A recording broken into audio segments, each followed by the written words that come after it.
আলাইকুম প্রিয় ভিউয়ার্স, দেশ বিদেশে কাছে অথবা দূরে যে যেখানে রয়েছেন সবাইকে এনায়েতুল্লাহ এগ্রো ফার্মের পক্ষ থেকে প্রাণঢাল অভিনন্দন। প্রিয় ভিউয়ার্স, রাত 3টা থেকে অজরে বৃষ্টি, আর নতুন বৃষ্টি হওয়ার কারণে নতুন পানির নতুন মাছ আপনারা দেখা, কই মাছের ফোনা, তারপরে আপনার টাকি মাছ, তারপরে আপনার নতুন চাটা মাছ, সারি ফুটি আমরা দেখা।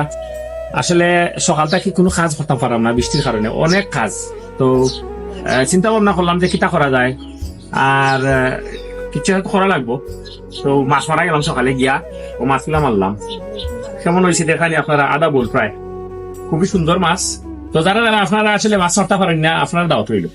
যারা মাছ মারতে পারেন না, এরা আসলে মাছ মারার যোগ্য নাই, কোনো কামড় যোগ্য নাই। তো যাই হোক, যারা মাছ মারতে পারেন না তারা দাওয়াত হইল, আর যারা মারতে পারেন তারা তো অবশ্যই মাইরিয়া খাইরা। তো ভাই সাথে থাকুন, দেখতে থাকুন, আর আমাদের ভিডিও সবসময় ফলো, লাইক, কমেন্ট দিয়ে সহযোগিতা করুন। বিশেষ করে আমাদের এনায়েতুল্লাহ এগ্রো পেজ একটি ফলো দিয়ে যাবেন। সেই প্রত্যেক ব্যক্তি রেখে আজকের মতো বিদায় নিচ্ছি। ইনশাল্লাহ দাওয়াত রইল আপনাদের। দেখা হবে আগামী অন্য কোনো পর্বে। আসসালামু আলাইকুম।